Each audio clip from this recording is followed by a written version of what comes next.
Las 1001 botellas. Así fue como llegó a Ipin, como caído del cielo, aquel extraño personaje, un 9 de febrero, cuando comenzaba el deshielo.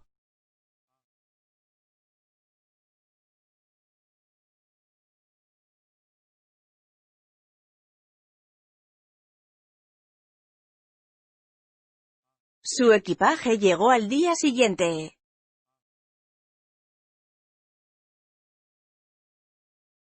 Y era un equipaje que llamaba la atención.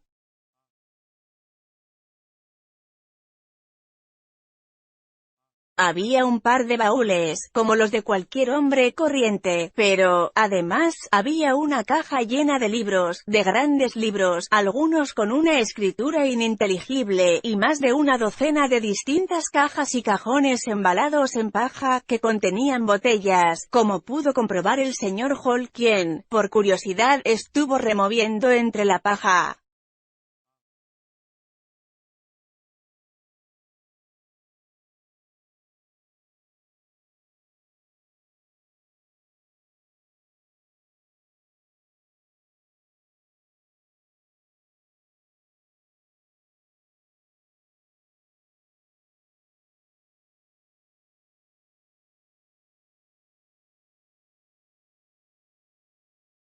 El forastero, envuelto en su sombrero, abrigo, guantes y en una especie de capa, salió impaciente al encuentro de la carreta del señor Fearenside, mientras el señor Hall estaba charlando con él y se disponía a ayudarle a descargar todo aquello.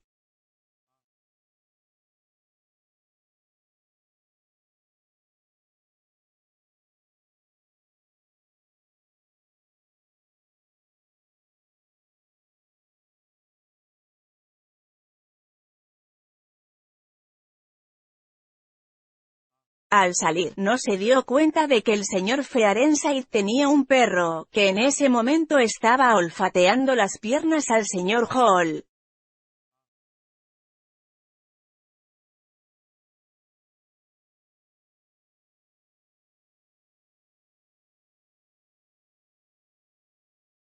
«Dens prisa con las cajas», dijo.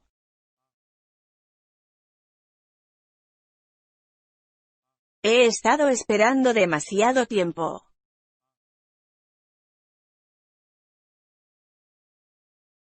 Dicho esto, bajó los escalones y se dirigió a la parte trasera de la carreta con ademán de coger uno de los paquetes más pequeños.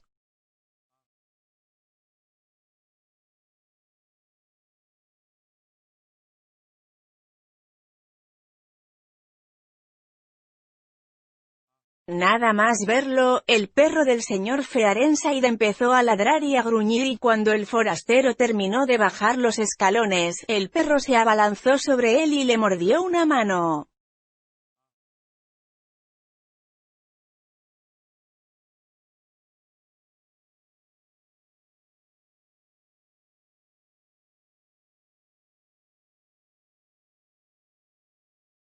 «Oh, no», gritó Hall, dando un salto hacia atrás, pues tenía mucho miedo a los perros. «¡Quieto!», gritó a su vez Fearenside, sacando un látigo.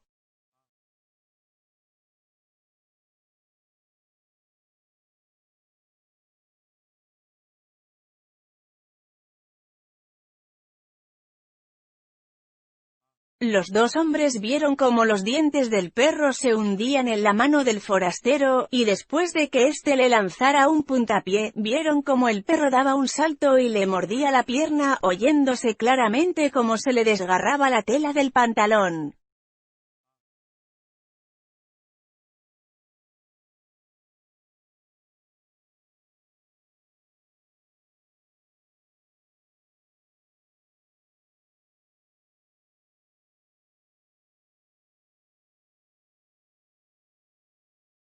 Finalmente, el látigo de Fearenside alcanzó al perro, y éste se escondió, quejándose, debajo de la carreta.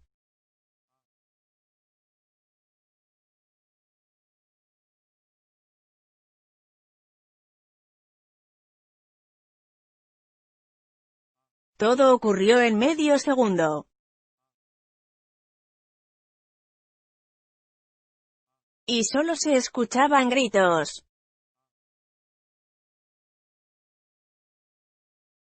El forastero se miró rápidamente el guante desgarrado y la pierna e hizo una inclinación en dirección a la última, pero se dio media vuelta y volvió sobre sus pasos a la posada.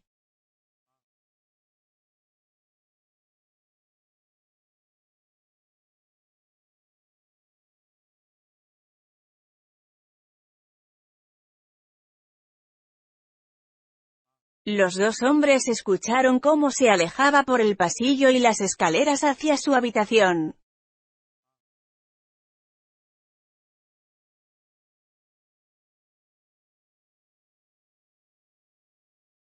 «Bruto», dijo Fearenside, agachándose con el látigo en la mano, mientras se dirigía al perro, que lo miraba desde abajo de la carreta.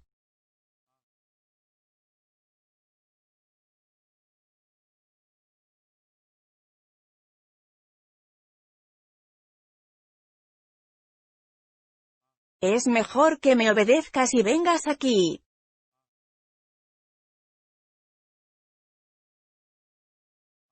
Hall seguía de pie, mirando.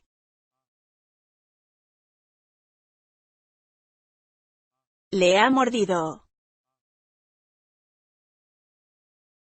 «Será mejor que vaya a ver cómo se encuentra».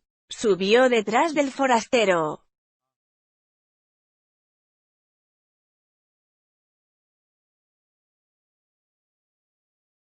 Por el pasillo se encontró con la señora Hall y le dijo: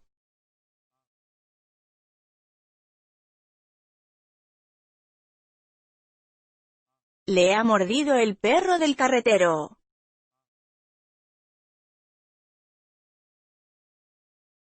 Subió directamente al piso de arriba y, al encontrar la puerta entreabierta, irrumpió en la habitación.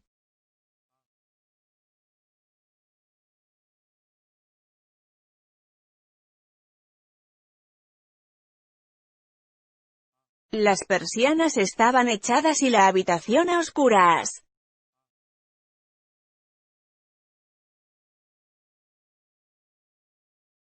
El señor Hall creyó ver una cosa muy extraña. Lo que parecía un brazo sin mano le hacía señas y lo mismo hacía una cara con 3 enormes agujeros blancos.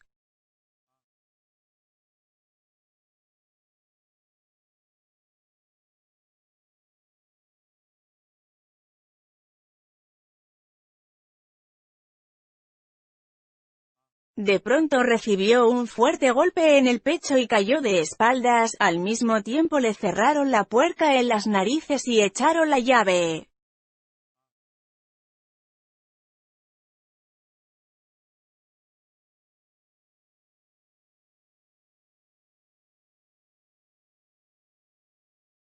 Todo ocurrió con tanta rapidez que el señor Hall apenas tuvo tiempo para ver nada.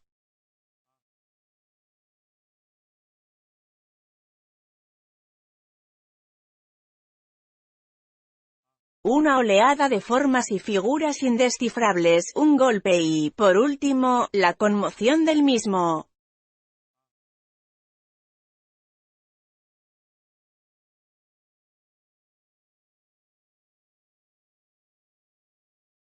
El señor Hall se quedó tendido en la oscuridad, preguntándose qué podía ser aquello que había visto.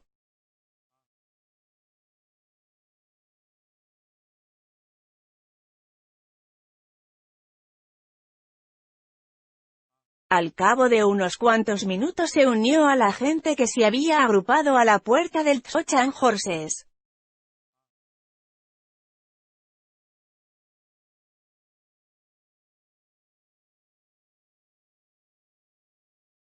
Allí estaba Fearenside contándolo todo por segunda vez. La señora Hall le decía que su perro no tenía derecho alguno a morder a sus huéspedes.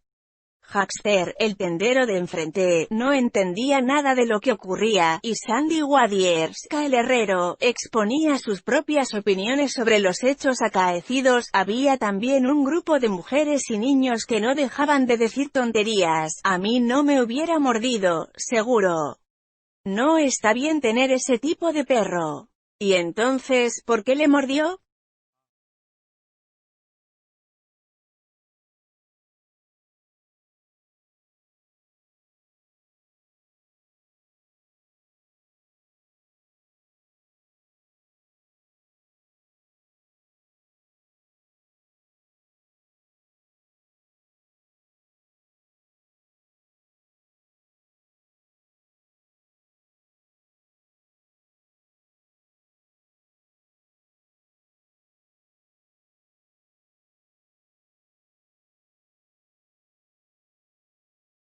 Al señor Hall, que escuchaba todo y miraba desde los escalones, le parecía increíble que algo tan extraordinario le hubiera ocurrido en el piso de arriba.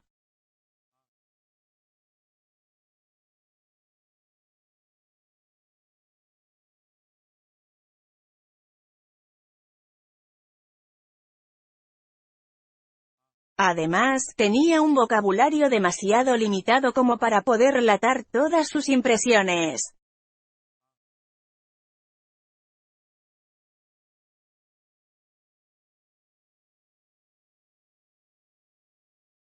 Dice que no quiere ayuda de nadie, dijo, contestando a lo que su mujer le preguntaba.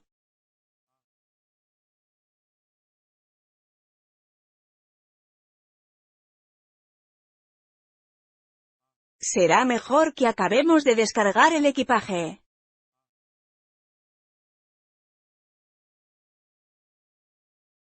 Habría que desinfectarle la herida, dijo el señor Haxter, antes de que se inflame.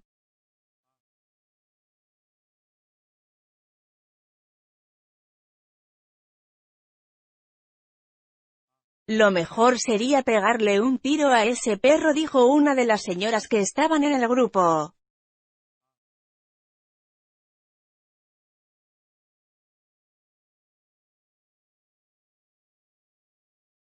De repente, el perro comenzó a gruñir de nuevo.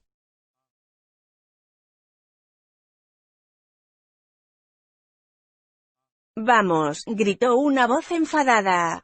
Allí estaba el forastero embozado, con el cuello del abrigo subido y con la frente tapada por el ala del sombrero.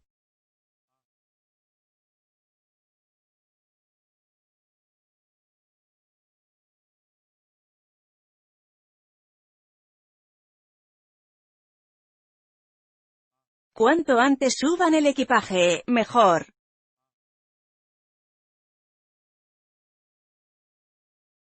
Una de las personas que estaba curioseando se dio cuenta de que el forastero se había cambiado de guantes y de pantalones.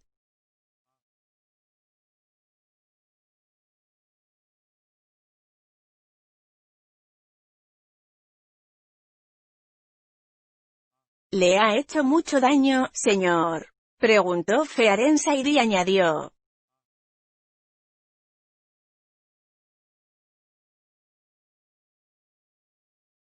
Siento mucho lo ocurrido con el perro.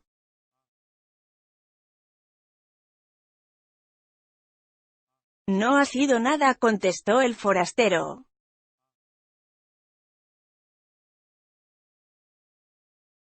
Ni me ha rozado la piel. Dens prisa con el equipaje.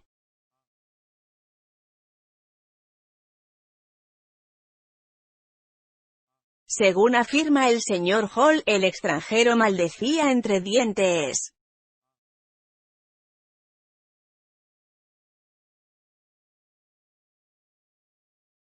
Una vez que el primer cajón se encontraba en el salón, según las propias indicaciones del forastero, este se lanzó sobre él con extraordinaria avidez y comenzó a desempaquetarlo, según iba quitando la paja, sin tener en consideración la alfombra de la señora Hall.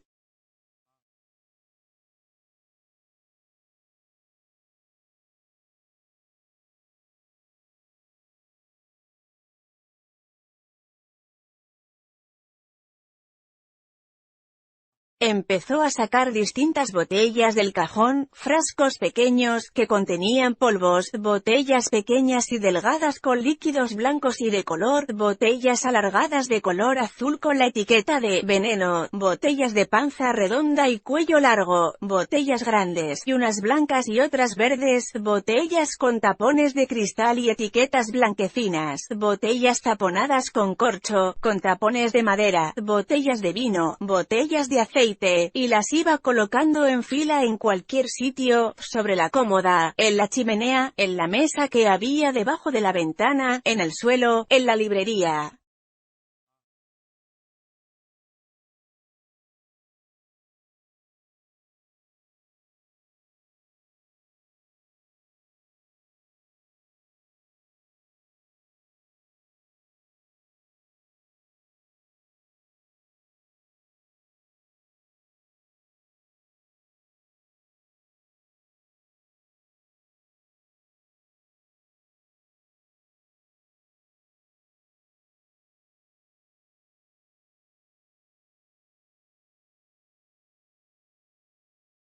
En la farmacia de Bramblehurst no había ni la mitad de las botellas que había allí. Era todo un espectáculo.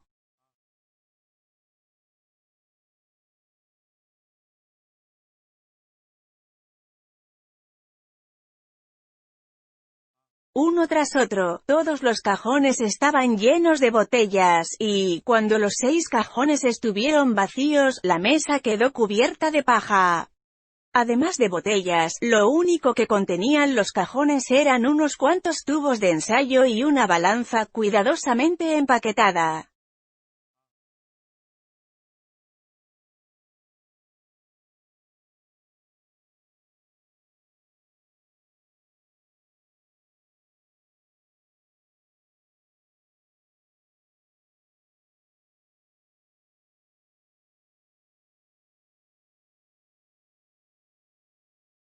Después de desempaquetar los cajones, el forastero se dirigió hacia la ventana y se puso a trabajar sin preocuparse lo más mínimo de la paja esparcida, de la chimenea medio apagada o de los baúles y demás equipaje que habían dejado en el piso de arriba.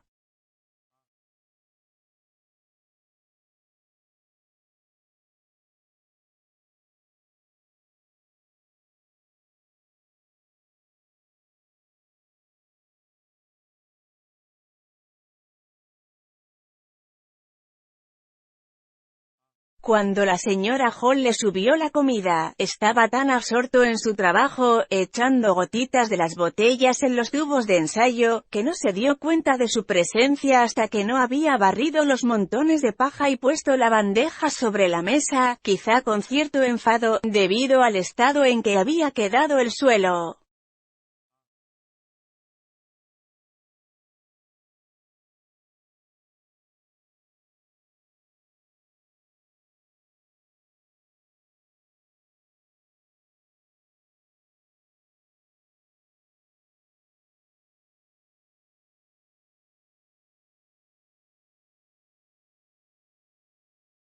Entonces volvió la cabeza y, al verla, la llevó inmediatamente a su posición anterior.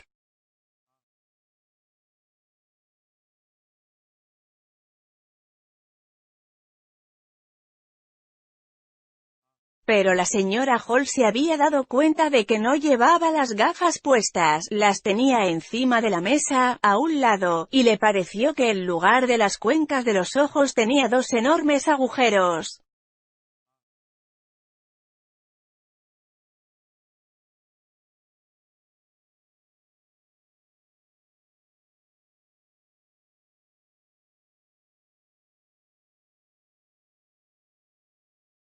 El forastero se volvió a poner las gafas y se dio media vuelta, mirándola de frente.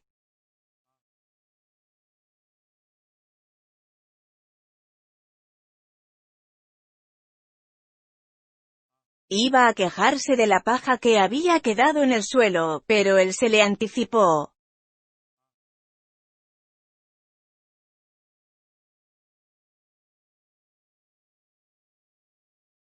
Me gustaría que no entrara en la habitación, sin llamar antes, le dijo en un tono de exasperación característico suyo.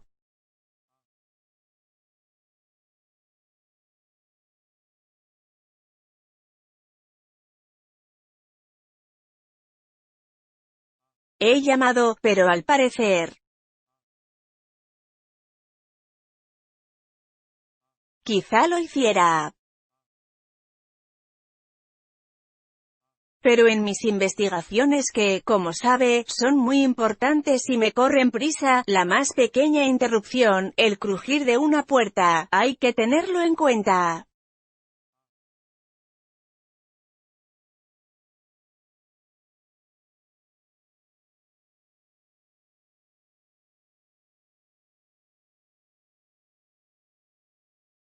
Desde luego, señor. Usted puede encerrarse con llave cuando quiera, si es lo que desea.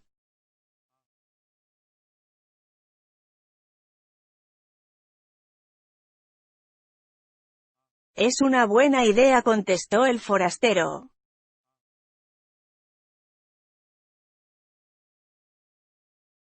Y toda esta paja, señor, me gustaría que se diera cuenta de...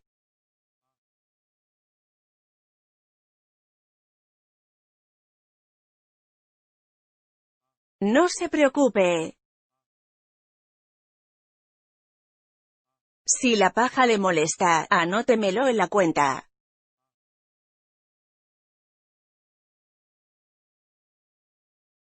Y dirigió unas palabras que a la señora Hall le sonaron sospechosas.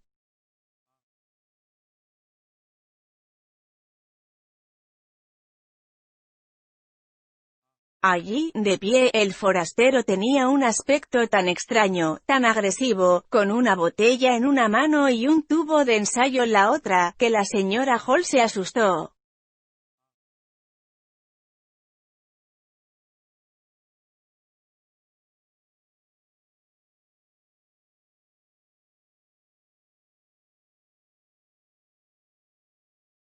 Pero era una mujer decidida, y dijo: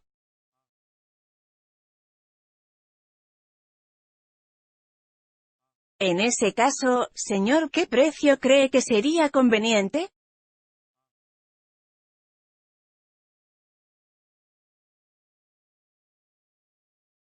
«Un chelín». Supongo que un chelín sea suficiente, ¿no?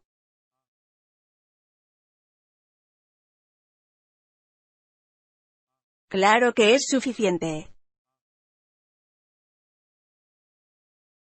contestó la señora Hall, mientras colocaba el mantel sobre la mesa.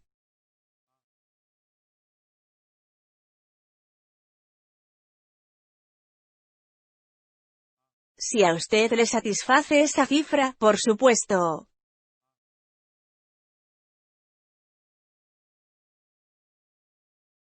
El forastero volvió a sentarse de espaldas, de manera que la señora Hall solo podía ver el cuello del abrigo.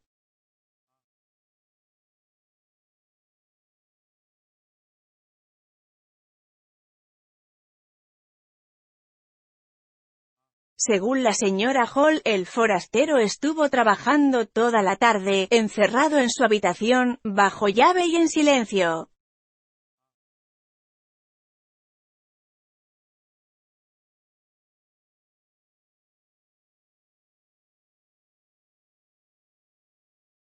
Pero en una ocasión se oyó un golpe y el sonido de botellas que se entrechocaban y se estrellaban en el suelo, y después se escucharon unos pasos a lo largo de la habitación.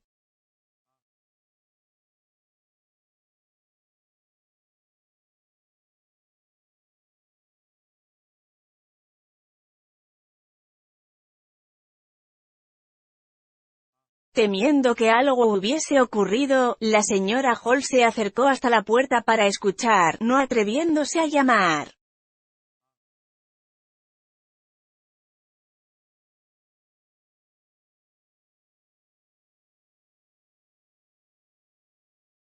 «No puedo más», vociferaba el extranjero.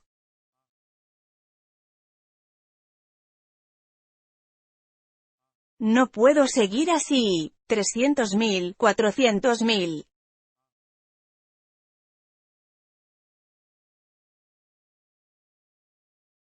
Una gran multitud. Me han engañado, me va a costar la vida».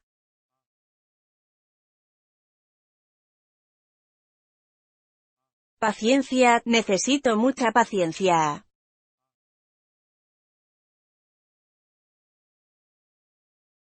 Soy un loco.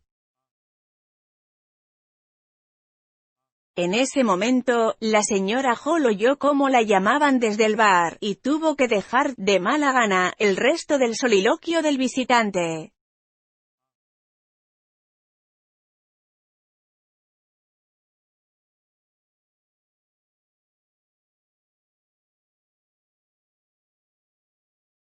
Cuando volvió, no se oía nada en la habitación, a no ser el crujido de la silla, o el choque fortuito de las botellas.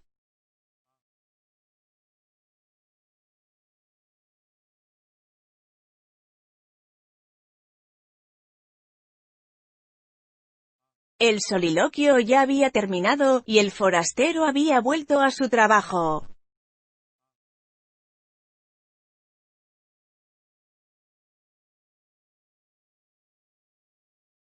Cuando, más tarde, le llevó el té, pudo ver algunos cristales rotos debajo del espejo cóncavo y una mancha dorada, que había sido restregada con descuido.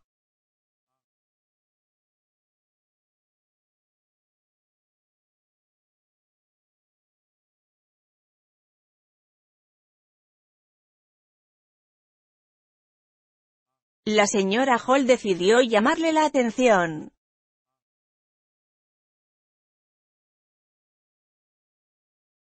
«Cárguelo en mi cuenta», dijo el visitante con sequedad.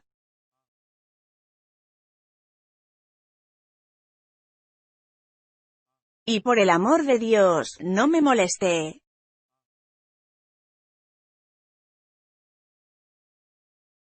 «Si hay algún desperfecto, cárguelo a mi cuenta». Y siguió haciendo una lista en la libreta que tenía delante.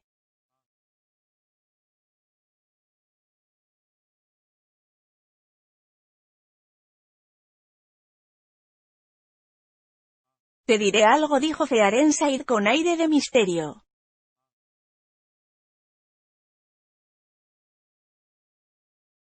Era ya tarde y se encontraba con Teddy Humphrey en una cervecería de Iping.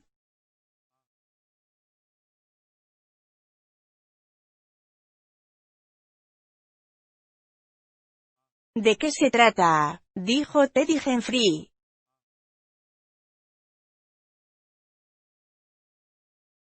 «El tipo del que hablas, al que mordió mi perro».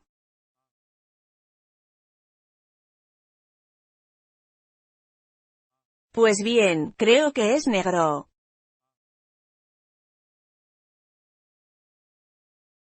«Por lo menos sus piernas lo son».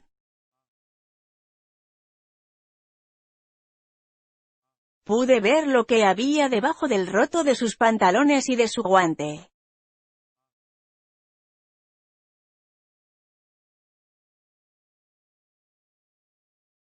Cualquiera habría esperado un trozo de piel rosada, ¿no?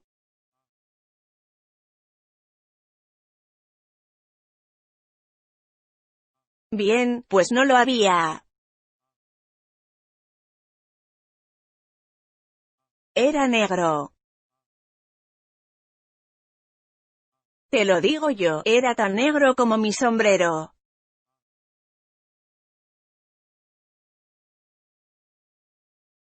Sí, sí, bueno, contestó Humphrey, y añadió.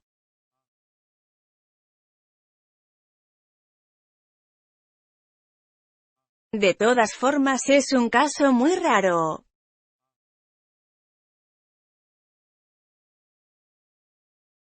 Su nariz es tan rosada, que parece que la han pintado.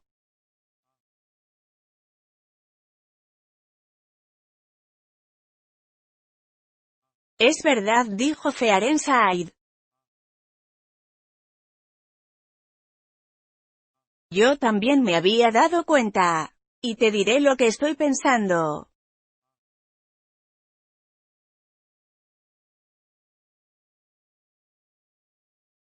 Ese hombre es moteado, Teddy.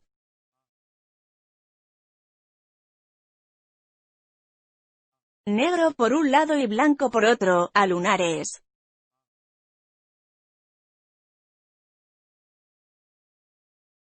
Se avergüenza de ello. Es un tipo de mestizos a los que el color no se les ha mezclado, sino que les ha aparecido a lunares.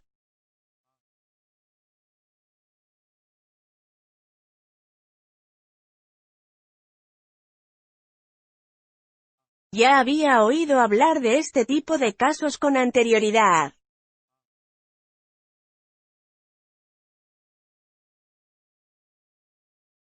Y es lo que ocurre generalmente con los caballos, como todos sabemos.